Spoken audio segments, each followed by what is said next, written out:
Commençons par la prière. Notre Père du ciel, nous te demandons que tu nous diriges encore ce matin. Oh, comment nous voulons comprendre ce royaume que tu as établi. Nous sommes 2000 ans plus tard et on se pose encore des questions. On essaie encore de comprendre. Parce que le monde dans lequel nous vivons ne veut pas de ce genre de royaume. Et notre nature humaine de pécheur ne veut pas ce genre de royaume non plus. Et donc, nous avons, Seigneur, toujours une espèce de combat. Mais tu nous as promis que ce que tu as mis en nous va être plus fort et que nous allons avoir la victoire sur cette chair. Et que nous allons terminer la course dans ton royaume, te glorifiant jusqu'à la fin d'avoir établi ce royaume ici-bas. Conduis-nous, que ton esprit te glorifie en nous. Amen. Donc, nous allons prendre le temps de lire le chapitre 17. On va lire du verset 14 jusqu'au verset 21.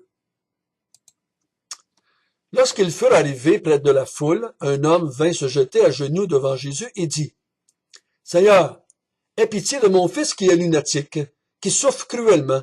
Il tombe souvent dans le feu et souvent dans l'eau.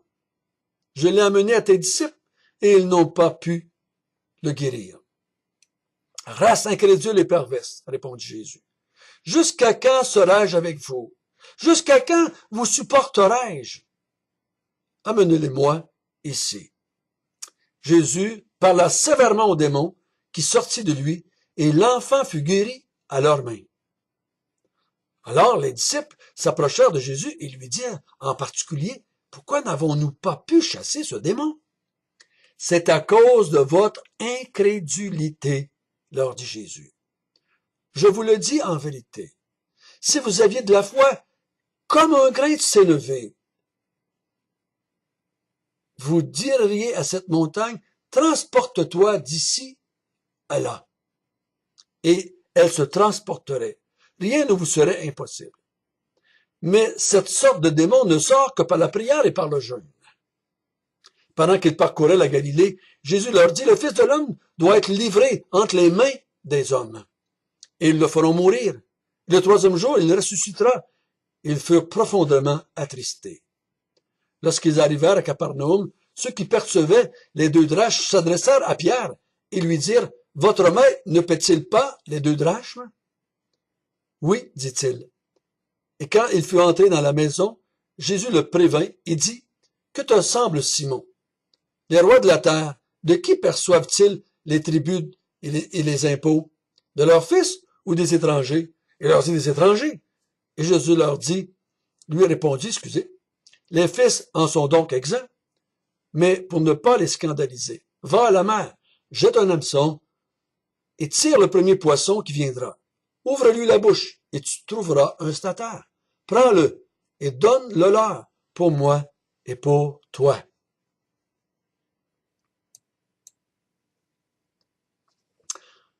Donc, Jésus avait monté sur une haute montagne avec ses 3 disciples pour révéler qui il était. Et au verset 14, il descend, et lorsqu'ils furent arrivés près de la foule, il y a un homme qui vient et se jette aux pieds de Jésus et il lui demande d'intervenir pour guérir son garçon. Et il dit à Jésus, j'ai demandé, pendant que tu es en haut sur la montagne, j'ai demandé à tes disciples de le guérir et ils n'ont pas pu le faire. Ils n'ont pas pu le faire. Ce que j'ai pensé, peut-être avez-vous pensé aussi, c'est pourquoi qu'on peut plus le faire. Juste là, on aurait dit, mais pourtant, ils en ont chassé d'autres démons. On voit ça, quand il est envoyé par 10, et qu'il va les envoyer par 70, ils vont chasser des démons. Ils vont guérir des malades. Et là, Jésus revient avec ses qualificatifs pour la génération dans laquelle il a vécu. Verset 17, race incrédule et pervers. Si il les regarde, personnellement, je crois pas qu'il regarde juste les disciples, je crois qu'il regarde tout le monde. Race incrédule et pervers. Je crois pas qu'il dit ça à ses disciples simplement. Il dit, vous êtes pervertis. Le mot pervers, nous, on dit souvent sexuel, mais le mot pervers ne veut pas juste dire pervers. Vous êtes de travers. Vous n'êtes pas en lignée avec Dieu. Vous êtes à rebrousse-poil avec Dieu. Vous allez à contre-courant avec Dieu. Vous n'allez pas dans la même direction de Dieu. Il a dit un peu plus haut, vous n'avez pas les mêmes pensées que Dieu. Et vous êtes incrédules. Incrédules. L'incrédulité, c'est le contraire de la foi. Vous ne croyez pas. Vous ne croyez pas. Et là, il leur dit, si vous aviez de la foi grosse comme un grain de sénévé, vous pourriez faire des choses qui vous seraient impossibles autrement. Donc, écoutez bien ce qu'il dit ici. Si tu avais de la foi grosse comme un grain de sénévé, tu pourrais transporter les montagnes. Rien ne pourrait vous serait impossible. Rien. Si vous aviez la foi grosse comme un grain de sénévé, rien ne vous serait impossible. Donc, si je pouvais me permettre, peu importe la foi, vous n'avez pas besoin de plus grosse comme un grain de sénévé. Parce que si vous l'avez grosse comme un grain de sénévé, rien ne vous est impossible. Même si tu l'aurais grosse comme un orange ou une pamplemousse ou une citrouille, tu ne pourrais pas faire plus que celui qui a la foi grosse comme un grain de sénévé. Parce que si tu l'as grosse comme un grain de sénévé, il n'y a rien qui est impossible. Donc, tu n'as pas besoin de plus. Mais, il leur dit, si vous l'aviez, ça veut dire qu'ils ne l'ont pas encore.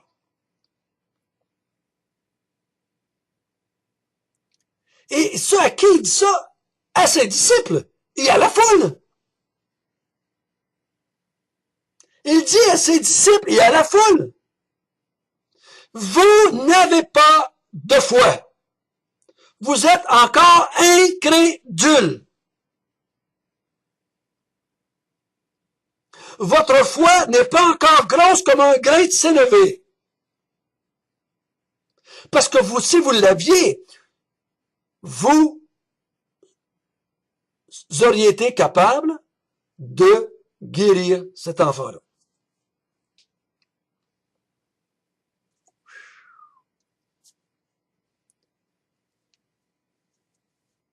Il y en a qui disent des fois, oui, ça c'est le minimum, le grain de sénévé. Moi, je vous dis que c'est le minimum, puis c'est le maximum.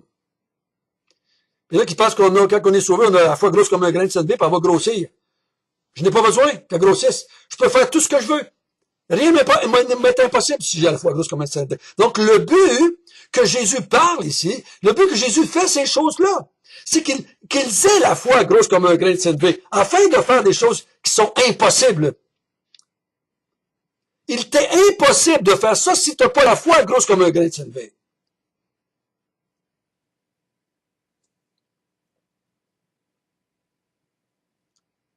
Et je crois que le verset 21, pendant qu'il parle, il dit, mais cette sorte de démon ne sort que par la prière, par le jeûne.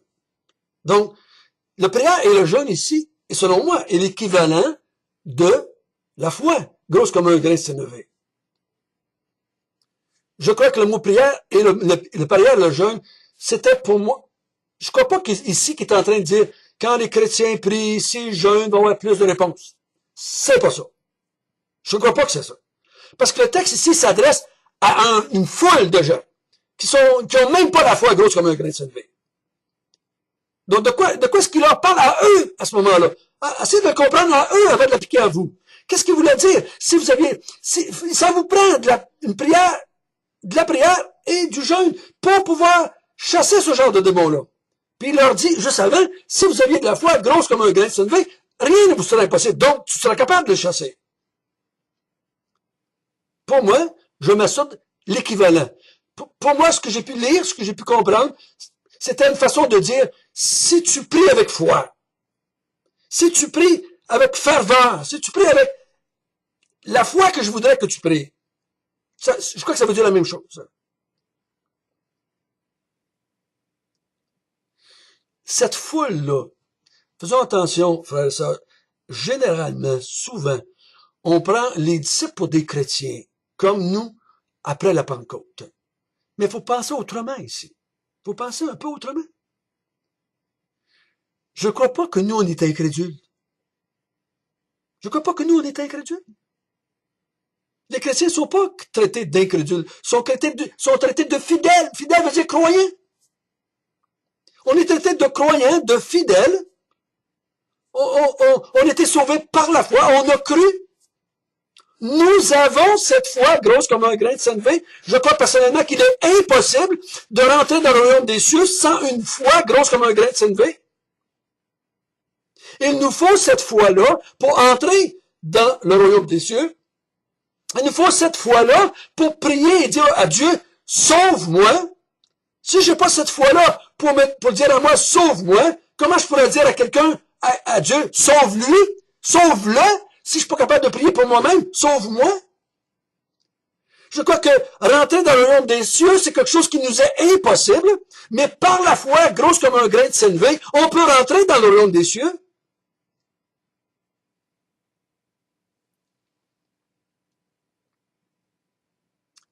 Mais ils croient pas encore, ils comprennent pas encore. Depuis 3 chapitres, 15, 16, 17, race incrédule, génération adultère, génération perverse, génération méchante, race incrédule, race perverse, vous êtes encore dans l'incrédulité. Vous ne comprenez pas, vous croyez pas.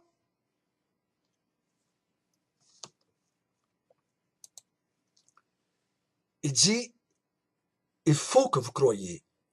Il faut que vous croyiez en moi. Il faut que vous croyiez.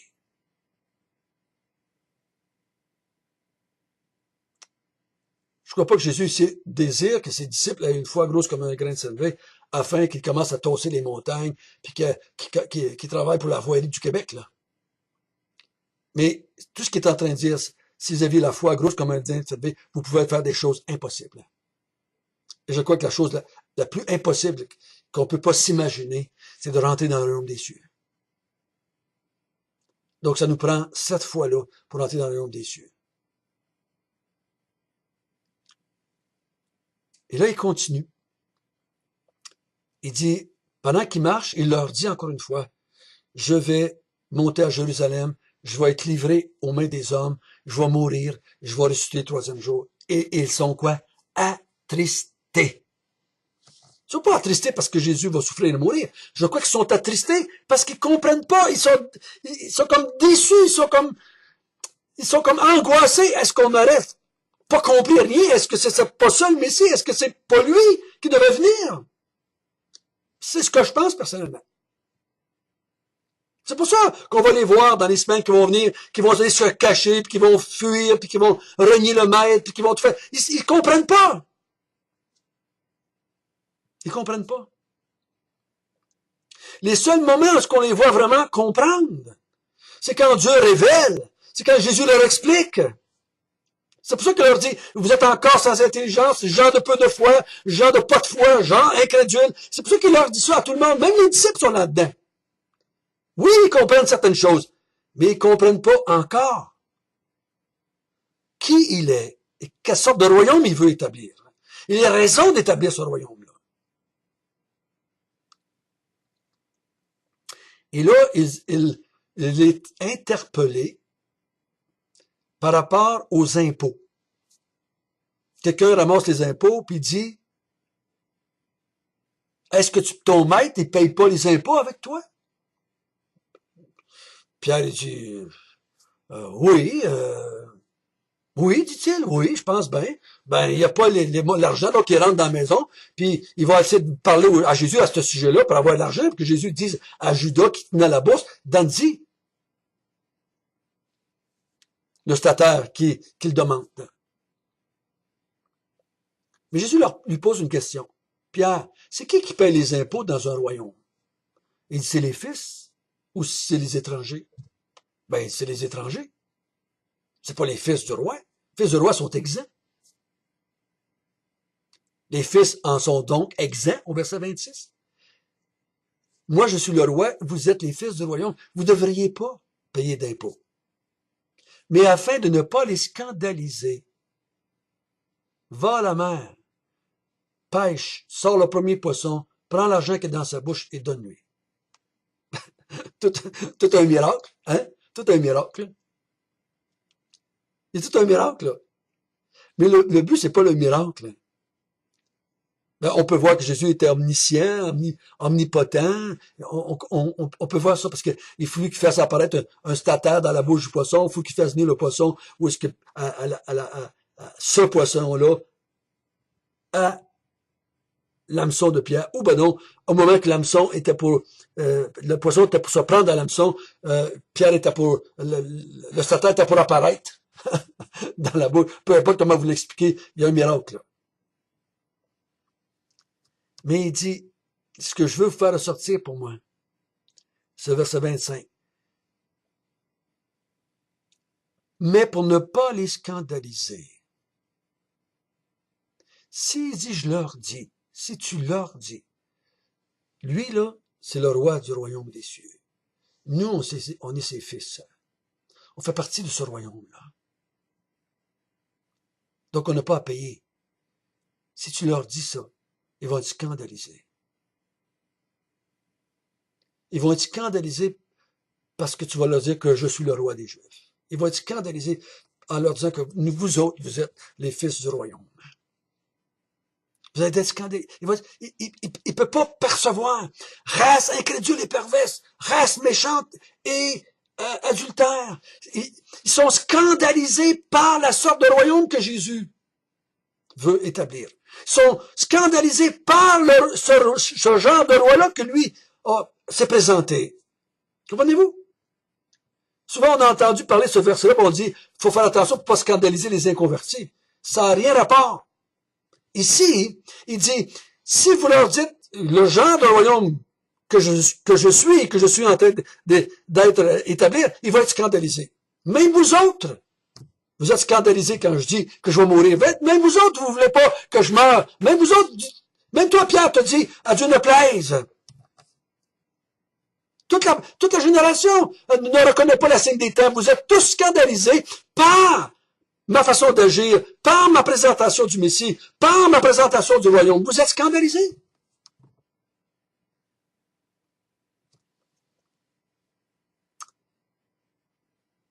Mais ce qui est merveilleux, frères et sœurs, ce qui est merveilleux, c'est que ça n'a pas empêché Jésus de le faire. Ça n'a pas empêché Jésus de le faire. Il a accompli tout ce qu'il devait accomplir. Il était le roi et il a établi le royaume qu'il voulait établir. Et il l'a annoncé autour de lui. Il l'a annoncé aussi à ses disciples. Parce que lui, il sait qu'au moment que le Saint-Esprit va venir sur eux, ils vont saisir. Ils vont comprendre. Ils vont proclamer ce roi-là et ce royaume-là. Notre Père du ciel, merci. Merci que tu n'étais pas laissé arrêter par cette génération méchante et perverse, méchante et adultère. Tu n'es pas laissé arrêter par l'incrédulité de tes disciples. Tu as accompli ce que tu devais accomplir, car tu savais que par la puissance du Saint-Esprit, nous comprendrions finalement. Comme nous aujourd'hui, sans l'aide de ton esprit, on ne peut rien comprendre, rien saisir, rien appliquer dans nos vies. Seigneur, oui, le royaume que nous allons prêcher, oui, le Jésus que nous prêchons encore aujourd'hui, va encore scandaliser bien des gens. Mais c'est tout de même ce que nous prêchons. C'est tout de même ce que nous prêchons. Merci Seigneur que tu nous as donné la foi qu'il nous était nécessaire. Cette foi grosse comme un grain de sel, tu nous l'as donnée. Et ceci, par cette foi, ou à cause de cette foi. Nous n'avons pas transporté des montagnes, mais nous avons Tu nous as transportés d'un royaume des ténèbres au royaume de la lumière. Tu nous as transportés de la mort à la vie. Miracle des miracles. Et c'est au nom de ton Fils bien-aimé que nous te prions.